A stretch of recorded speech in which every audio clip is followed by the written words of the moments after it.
Hello, my name is Shirley Self, and I'm here to talk astrology. And today I wanted to introduce you to a moon phase 9.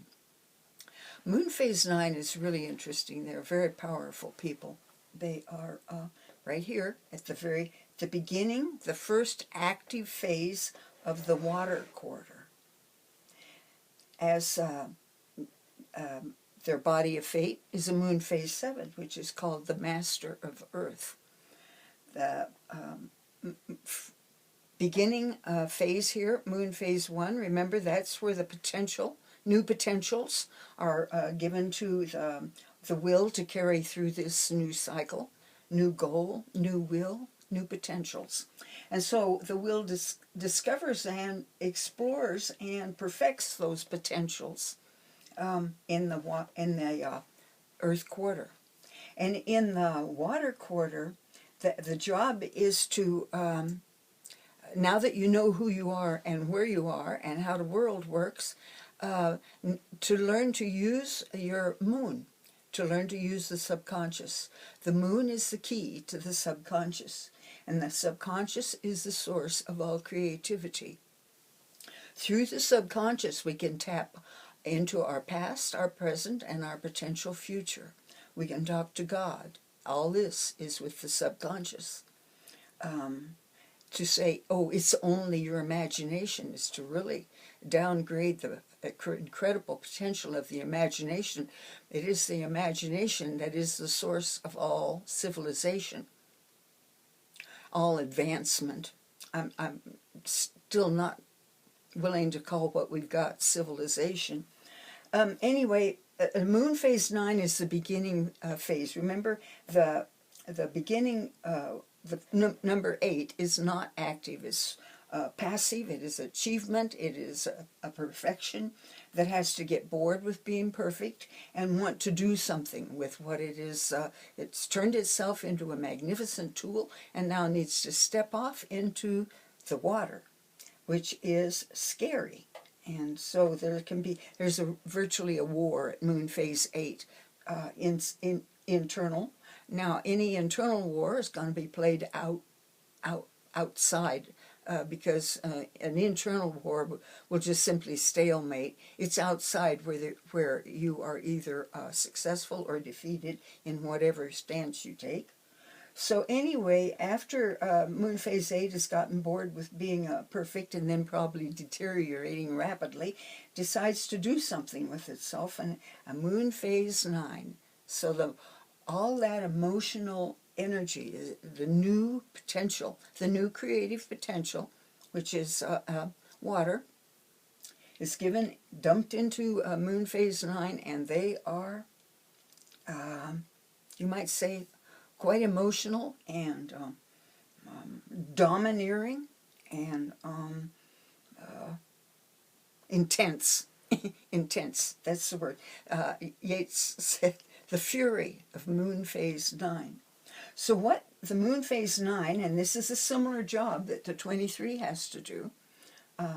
Remember, this is virtually a duplicate of this. Well, this is the private building of the private life. This is the building of the public life. But this is one trip up the Kabbalah, and this is the second trip up the Kabbalah, to make the thing that we are after, the stone, the lapis most valuable, the philosopher's stone, our contribution to the structure of human consciousness. Okay, so here we are, moon phase 9. What moon phase 9 has to do is to learn to focus this passionate energy that is virtually called the fire in the water. And it is pretty much exemplified by Mars in Scorpio, the passion in the water. So the focus is the key to moon phase 23 and 9. Moon phase 7 and 21, which are the other two of this, the rectangle here of self-discovery, is the moon phase 21. And what 7 and 21 do is they expand their interests and understanding, whereas 9 and 23 must learn to focus on something, or the energy is just sprayed around and lost, and can be destructive to people around them. Because both 9 and 23 can be very, because of the emotional thing, incredibly critical and domineering people. So a moon phase 9. So I wanted to introduce you to a woman that I have recently discovered. She is a historian. And this is Heather Cox Richardson. And you'll find her on YouTube, Facebook, and Substack. She was born 8th of October in 1962 in Chicago. This is not a timed chart. This is a solar chart. And I always put the sun right here at the ascendant, right on the ascendant for a solar chart, because it lays out it lays out much more truth and understanding for me than to put it up here on the midheaven. That's your public persona. I want to know who you are. So in lieu of an ascendant, we've got the sun there, and this chart is really lovely, and it lays, and you can see what this woman is, virtually who she is and what she does, by just looking at this solar chart. She is a Libra, and her Mercury is a retrograde, and it is conjunct the sun. She's got up here in the solar 11th, she's got Uranus in Virgo and Pluto in Virgo, and they are not conjunct. Up here in the solar 10th house, we've got the North Node and Mars, and I consider them kind of conjunct because of that power and importance of the North Node, and the power that is this Mars expresses, because it is the leading planet, the practical director, it's called. We've got down here a conjunction of Chiron and Jupiter. This really highlights Chiron in this chart. We've got here it's in the solar chart here, we've got a conjunction of Saturn and the moon, although we don't know where that moon moved 14 degrees. She's got a fast moon. So that day, the moon covered 14 degrees, and I think it was probably between about 2 degrees and 16 degrees. And all of that would make pretty much keep a conjunction to the Saturn, and this trine to the Sun and Mercury. So it would not eliminate that. It would probably mess with this, so probably wouldn't have that. And here we have Neptune in Scorpio and Pluto in Scorpio. Still, they are not conjunct. But this Neptune rules the power, rules this powerful. Well, you know, we would say, okay, Neptune rules the Jupiter. Well, no, Neptune is a co-ruler of Pisces, but I always regard Jupiter as, if it's in Pisces, it's dominant. It knows what it's doing. So this Jupiter in Pisces is very, very powerful. Notice it's retrograde. Saturn's retrograde. The Mercury's retrograde. And what retrogradation tends to do is it means that the stuff comes from internal. It's more of an internal turn to say, for instance, look at the connection here between the Saturn in Aquarius and the Moon, and that Saturn in Aquarius is an ambition to know, and the Moon in Aquarius also wants to know and is eager. So when you get that combination, and you get this Mars up here, this is a tremendous amount of passion and an ability to focus that is so important for a moon phase 9. The Jupiter Neptune connection here is really beautiful. It's wide, I know, but because the Neptune is in rules Pisces and the Jupiter rules Pisces, I think the connection is important. What we've got here is a woman who instinctively knows what she's doing. She's guided on her path. And she's got enough help that I really believe that, you know, if she's not only guided to want this piece of information, but she'll be guided to stumble over it, or it will be given to her. She's really good at research because she's got this extra help. The Chiron, now the thing about Chiron, remember, the Chiron is the wound. The wound, and as you attend to that wound, you have entered the door of your destiny, the hero's journey. And so this Chiron is exceedingly important. It is conjunct Jupiter. It is a self-sacrificing Chiron. It is a self-sacrificing Jupiter. And what did she self-sacrifice for? To get an education. And she will sacrifice to teach. She's a compassionate person. She's very aware of what goes on in the world and wants to do the best job she can because she knows it's important, helping people. She is a historian of the United States. So I've virtually been looking for this woman since, 1958, when I went to my first high school history class.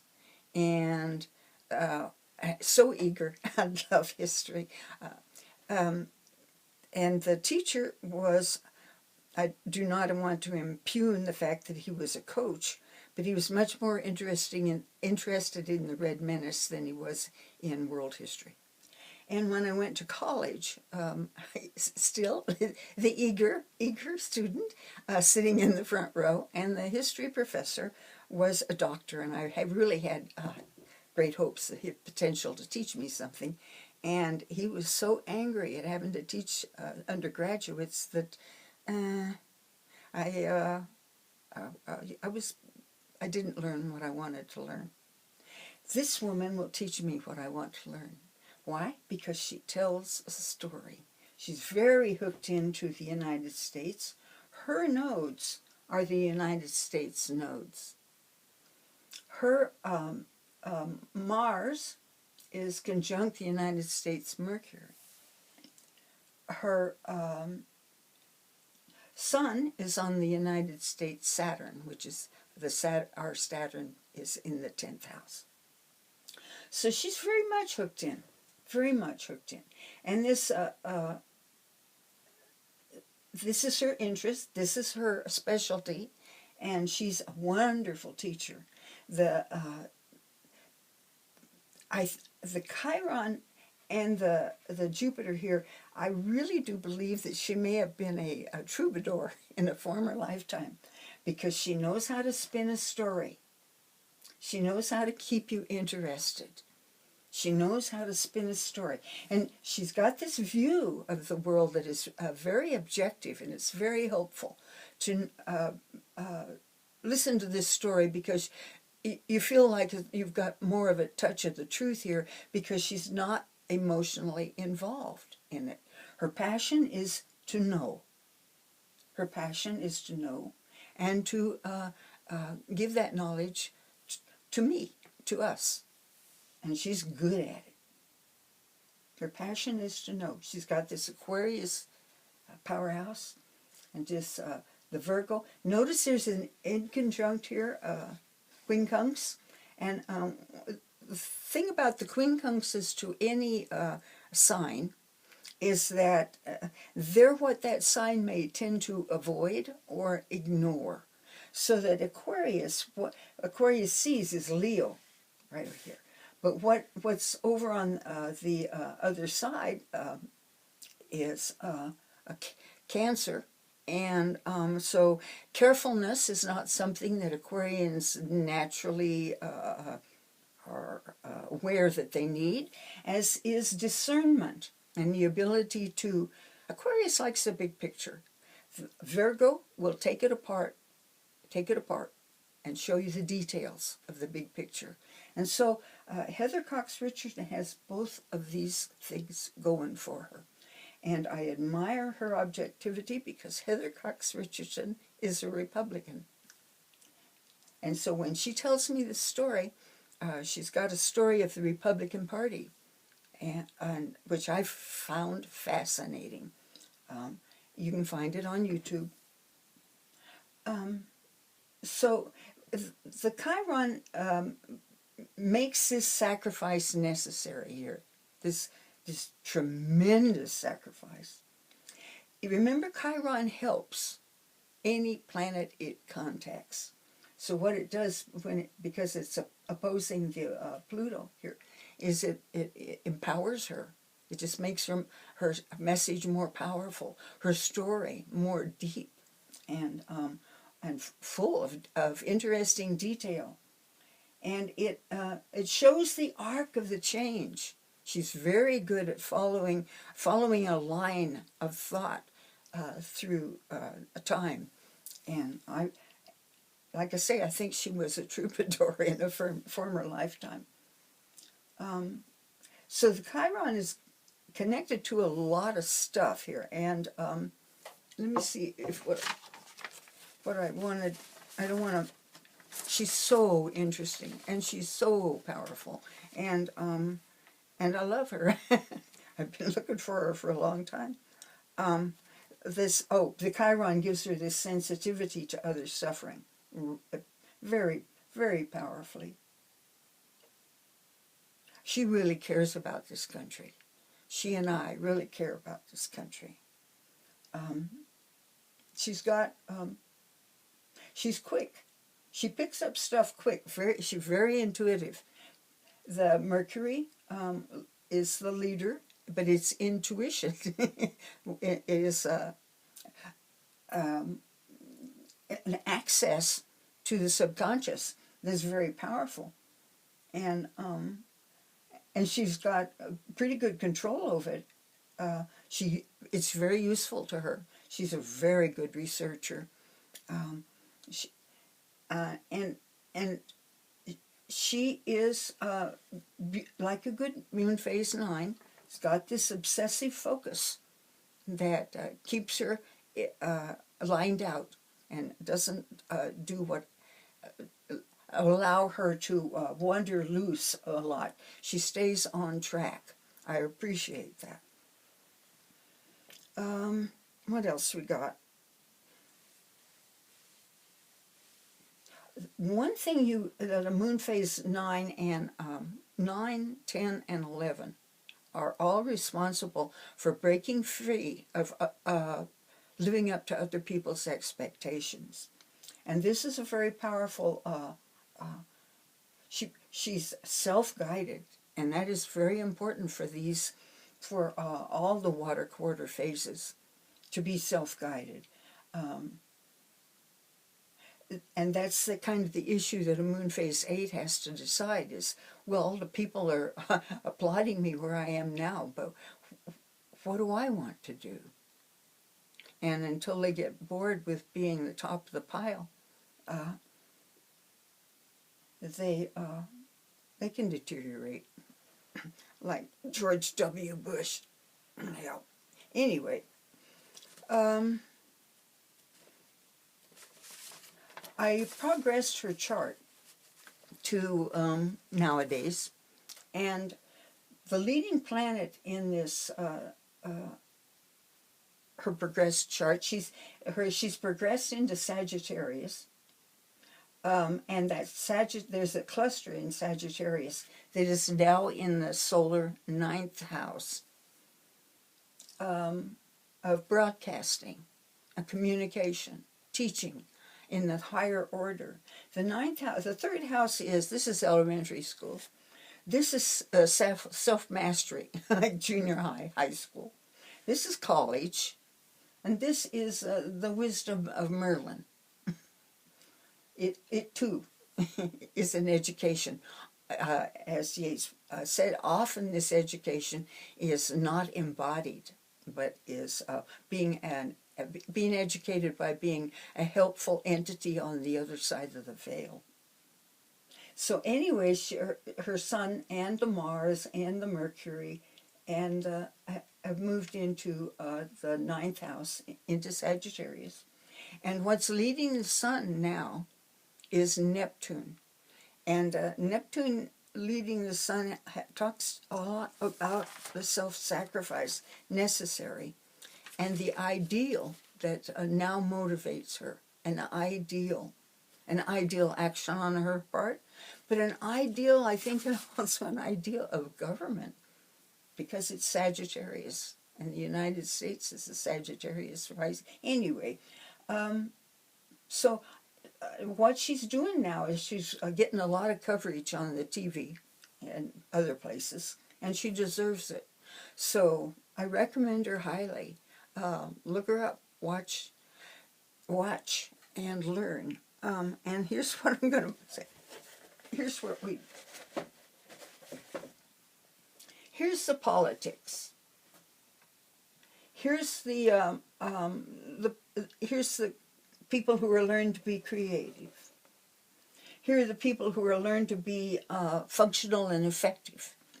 And here are the people who are the Merlins. Now, everybody here should watch Heather Cox Richardson, because what's happening in the government is your mask, your involvement in that is what's in the world is your mask. And to own your ascendant and your mask is to help you to be a successful person in the life, so that you own your whole horoscope, not just the left half of it. So these people need this teacher, because she's teaching you about what's going on here and what has gone on here.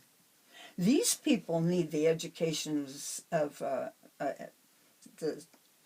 politics, because, and history, and this is about politics and history, and these are the people that changed the world, or this is the thinking processes that changed the world, the ideas that come sweeping through and carry us all off into nirvana, hopefully. So the people down who are here in the water quarter who are learning to be creative, this is the creative genius. This is what you're inspired by and aspiring to, and that is the thought processes and the ideas and the ideals that guide history. These people need to be aware of history because they are living it and making it. These people need to be aware of what's going on here because these people rectify. The Merlins rectify the excesses of the king. The Merlins over here have been over here and probably were part of creating whatever arc of history that is carrying us along now, and it is their duty to rectify it. And so over here you have the revolutionaries, like George Washington and Gandhi. The revolutionary, Lincoln. Over here we have Thomas Jefferson and the United States, and Putin, and well, anyway, so history is important to us all, and I think it's all important to us. I really feel deep in my heart that I have found somebody who will tell me the truth, and I'm so excited by that. The plain truth, uncontaminated by emotion or wanting or wishing or despair of various kinds. The truth. And I appreciate it. And I think she's worth listening to. Anyway, this is Heather Cox Richardson. I've waited a long time to discover this woman, since before she was born. I'm glad she's here. And the thing is, I'm hoping she could stay here a long time and does not burn out. She's got the Neptune, and Neptune is self-sacrifice, and that Neptune is now leading the progressed sun. It's the practical guide. Neptune as practical guide is just hard to imagine. But it means the ideal. The ideal is guiding her now. And I'm hoping she doesn't burn out. I'm hoping she goes boating. I'm hoping she takes steam baths. I'm hoping she can get away from the going on in the mind that I understand. I know how that goes on. I'm in Aquarius. The mind can rattle on for days and never shut up. So I'm hoping she doesn't burn out, because she's valuable and I think she can make a difference. As everybody who steps up and speaks their mind and says, this is my truth and this is what I feel like I want and need in life, I think that's important to do right now. I think that's important to do right now. We need to get really practical, because ideas are shredding us apart.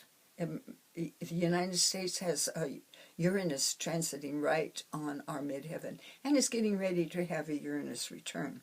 Uranus returns are hard.